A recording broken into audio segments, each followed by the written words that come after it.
This video is closed captioned. Having the opportunity to visit Chile tops many nomads and travelers' bucket list. Chile offers something for everyone, from oceanfront cities to dense forests, soaring mountains, volcanoes, and even deserts. Join me as we look at 10 unique places to add to your itinerary for Chile. Let's dive in. Number 10. Chiloé Island. Chile's mainland is full of craggy, barren mountains, but Chiloé Island is quite the opposite. Filled with rolling hills and sparse landmarks, travelers find homes on stilts and are often blanketed in thick fog produced by the lakes and ocean. The island is also home to the only place in the world where Magellanic and Humboldt penguins can be seen together.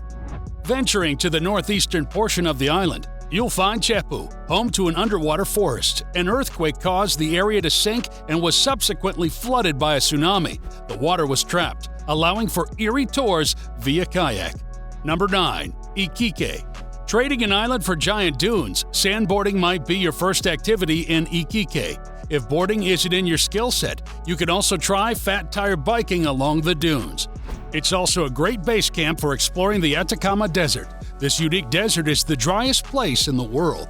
After having your fill of the desert, stroll the wooden boardwalk at sunset for spectacular views. And given the city's proximity to the ocean, visiting the local fish market is a must, although this is best saved for early mornings when the freshest catches are available. If you have leftovers to spare, you can share them with the sea lions that hang out at the wharf's edge. Local fishers throw them scraps all the time, so the area is always chaotic, but fun to get in on the action.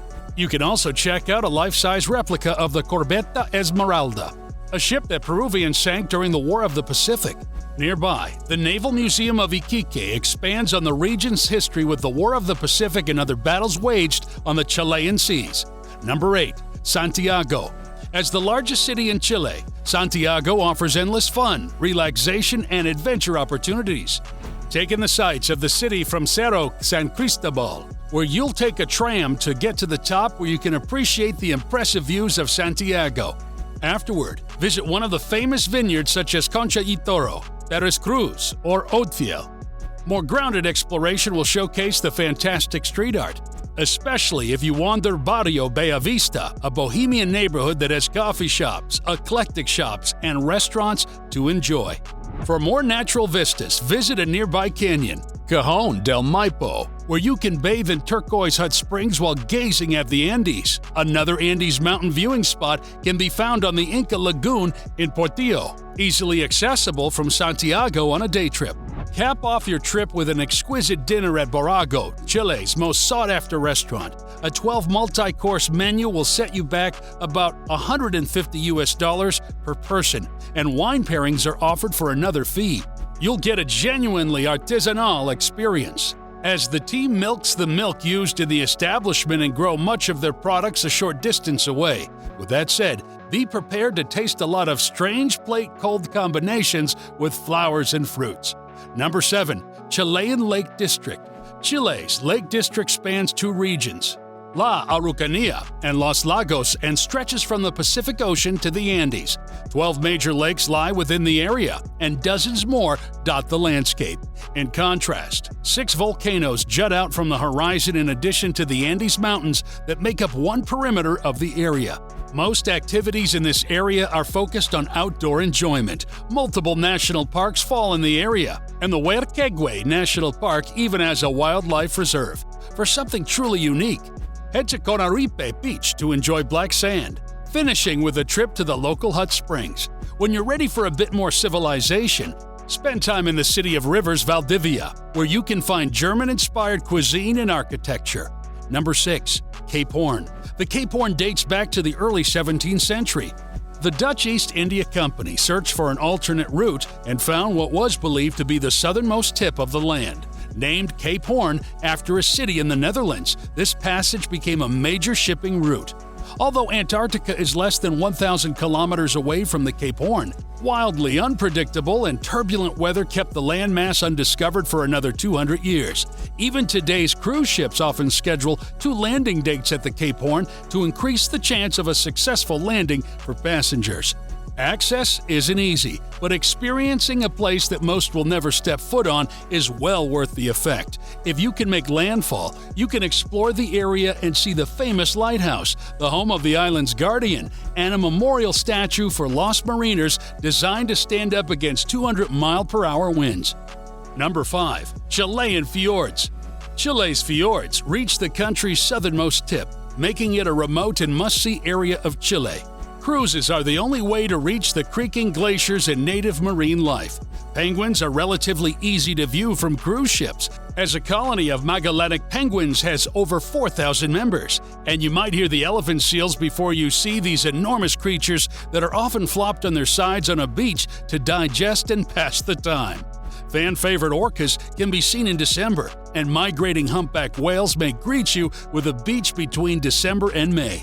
The wildlife is a great bonus, but making an effort to visit the fjords is all about the glaciers and landscape. Glacier Alley is rife with ice avalanches and swaths of ice that interrupt the otherwise mirror-like reflection in the water.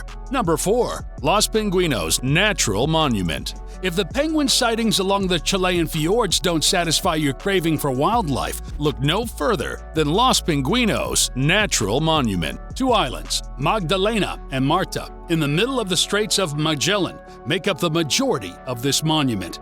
Colonies of more than 60,000 breeding pairs of Magellanic penguins have taken over these islands. The island is uninhabited by humans, but oft visited by tourists. These penguins and their habitat are protected, and the islands have become critical habitats for the species. Number 3. The Atacama Desert. I touched on the Atacama Desert earlier when Iquique made the list, but there's enough to do here that justifies its own spot on the list. We have already learned that this is the driest hot desert on Earth, but that's not all that's there. There's enough to keep travelers busy for days. Driving, walking, or biking through the Moon Valley is aptly named, as you might feel like you're on another planet. There are dunes, caves, and other craggy outcroppings, and you have carte blanche to explore. Just be careful and mindful of your surroundings and abilities.